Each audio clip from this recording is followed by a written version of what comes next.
E aí, gurizada, beleza? Hoje a gente vai aprender um pouco a como ler o rótulo de um aparelho eletrodoméstico. Antes de mais nada, o que é o rótulo? O rótulo é um adesivo, uma etiqueta, um papel que vai ter no teu aparelho eletrodoméstico que vai dizer quais são os requisitos que aquele aparelho precisa para funcionar corretamente. Nesse rótulo vai estar escrito algumas grandezas lá. As principais que tu precisa saber para poder caracterizar o teu produto é potência e tensão. Em alguns casos vai ser importante tu saber a corrente e algumas outras coisas aí que a gente vai ver ao longo do vídeo. Mas o mais importante é a gente lembrar o que é potência e o que é tensão. Então vamos recapitular aqui o que é potência e tensão. A potência me diz quanta energia num certo tempo aquele meu aparelho transforma. Geralmente a potência é medida em watts, que é equivalente a joule por segundo. Então, por exemplo, se tu tem uma lâmpada ali que funciona a 4 watts, isso significa que ela transforma 4 joules de energia a cada segundo. Transforma energia elétrica em luminosa e calor, no caso da lâmpada. Já a tensão elétrica, como a gente viu em outros vídeos, ela não é, mas está associada a quanta energia a fonte fornece para o circuito do aparelho. Então, por exemplo, lá, a fonte do teu aparelho é a tomada, ou é a pilha, ou é a bateria. A tensão que a fonte fornece não é, mas está associada a quanta energia aquela fonte está fornecendo para o circuito. Então, se tu tem uma fonte que fornece mais tensão, uma tensão maior, isso está associado ao fato de que essa fonte está fornecendo mais energia. A tensão não é a energia fornecida propriamente dita, mas está diretamente relacionada, beleza? A corrente elétrica, como a gente viu em outros vídeos, está associada a um movimento ordenado de partículas com eletricidade no interior de um material.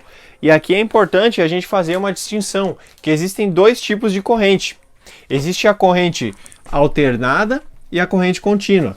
Então vamos imaginar que nós temos aqui um segmento de fio do teu aparelho eletrodoméstico lá.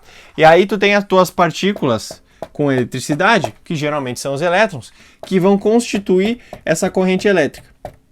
Nós dizemos que a corrente é contínua quando esse mar de partículas, né, esses elétrons ou os prótons, pode ser também, que compõem a corrente elétrica, vão continuamente numa mesma direção. Por exemplo, daqui para lá ou de lá para cá. Mas sempre nesse movimento contínuo. Por isso a gente chama corrente contínua. Por outro lado, eu posso ter um outro tipo de corrente, que é o que a tomada me fornece, que é a corrente alternada. Em vez de eu ficar fazendo esses elétrons ou as partículas com eletricidade e continuamente de um lado para o outro, eu posso fazer elas ficarem indo e vindo o tempo inteiro. Isso também vai ter um resultado praticamente equivalente para mim, às vezes até melhor. Vão ter aparelhos que funcionam em corrente alternada e vão ter aparelhos que funcionam em corrente contínua.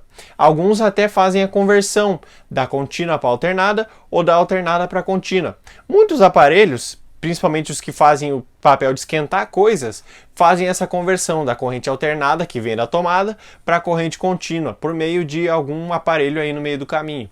Mas a corrente alternada é isso, é uma corrente que em vez dos elétrons ficarem indo daqui para lá ou de lá para cá, eles ficam fazendo esse movimento de vai e vem.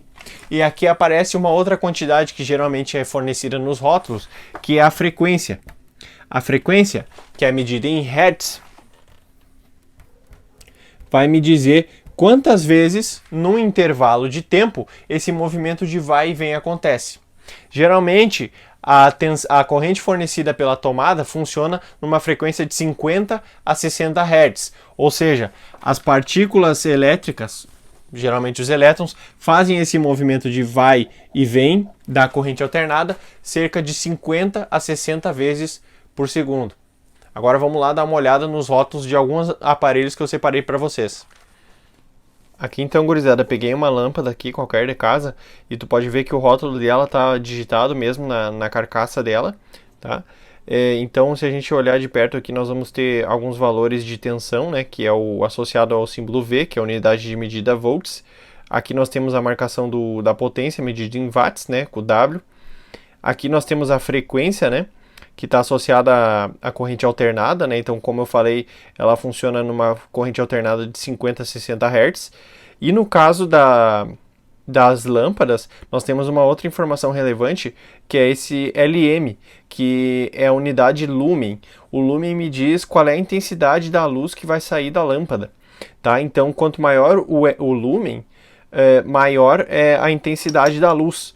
No caso dessa lâmpada aqui, o lumen dela é de 450, mas eu tenho uma outra lâmpada aqui, ó, essa lâmpada aqui, que se você reparar o lumen, né, o LM dela é de 1525.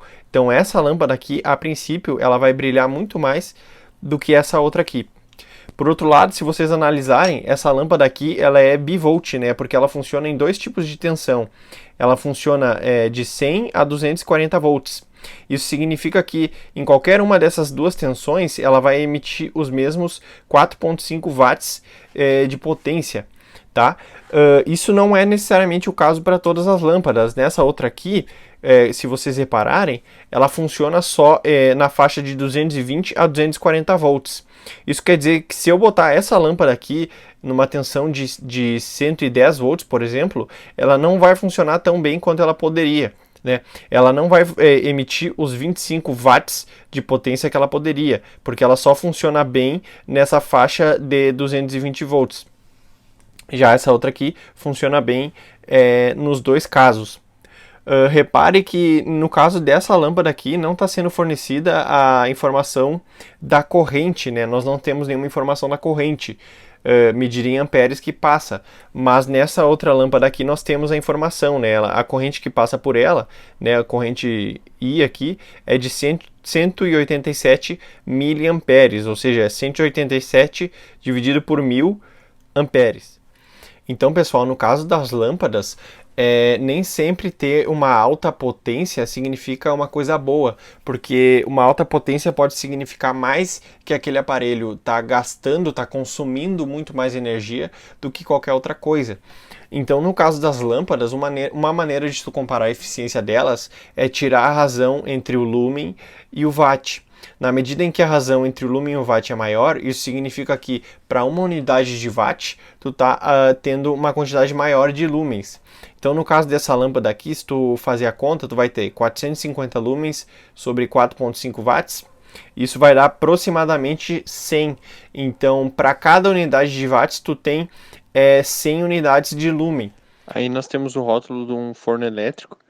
Como vocês podem observar, ele funciona numa tensão de 220 volts e também é associado a uma corrente alternada, né, que funciona também na mesma frequência de 50 a 60 Hz. Né?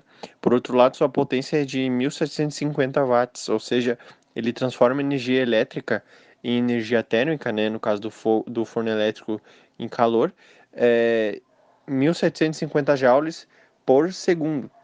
Por outro lado, a gente pode ver aqui, no caso de um micro-ondas, que apesar da tensão que alimenta ele também ser de 220 volts, a frequência do micro-ondas é uma frequência bem diferente daquela da corrente alternada da tomada de 50 e 60 Hz. Né? Aqui a frequência do micro-ondas é de 2.450 MHz.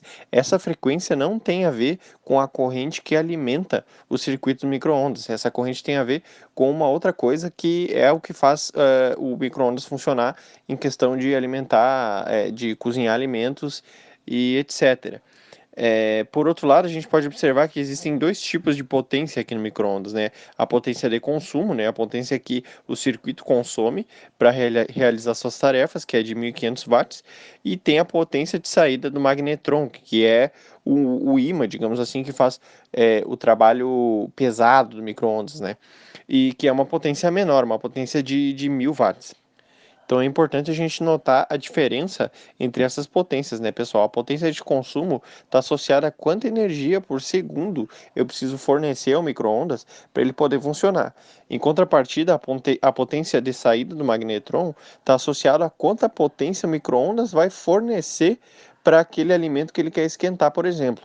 Então, uma potência está associada a quanto eu preciso fornecer e a outra potência está associada a quanto eu vou receber em troca. Então, é como se fosse uma maneira de a gente avaliar, né, a eficiência desse micro-ondas. Como a gente pode ver, para cada 1.500 watts fornecidos, a gente recebe 1000 watts em troca. Então é uma maneira de avaliar se esse micro-ondas é muito eficiente ou não. Aqui por último nós temos o rótulo de um amplificador de guitarra. E como a gente pode ver no lado esquerdo da tabela, ele funciona em diversas tensões, desde os 100 volts até o 240, né? No meio da tabela a gente vê que para cada voltagem existe uma frequência associada, geralmente entre 50 e 60 Hz, ou seja, esse é um amplificador que também funciona em corrente alternada. Se a gente reparar no lado direito da tabela, ali em Fuse Type, essa é uma informação sobre qual a corrente máxima que pode passar pelo fusível do circuito. O fusível é um dispositivo de segurança do circuito. Se passa uma determinada corrente maior do que a permitida pelo fusível, ele estoura e assim o circuito todo não funciona, ou seja, o fusível estoura antes que alguma coisa do próprio circuito estoure e assim o aparelho quebre, pare de funcionar. Tá? Então a gente pode ver ali valores de 0,5 a, né, 0,5 amperes e também 0,25 amperes. Então, para uma determinada voltagem, vai ter um determinado valor de corrente que esse fusível vai aceitar. Mais embaixo da tabela, a gente pode ver também informações sobre a potência de consumo e a potência fornecida. Bem embaixo da tabela, nós temos informação da potência de consumo, né? Mains Power Consumption, que é de aproximadamente 12 watts. Mas mais à direita, ali em Rated Output Power, nós temos a medida da potência fornecida pelo amplificador, que é de aproximadamente 10 watts. Então perceba, na medida que a gente fornece 12 watts pro amplificador, ele só nos fornece de volta 10 watts. Então, nem toda aquela potência que eu forneci para ele, nem toda aquela energia elétrica que eu forneci, eu recebi em troca.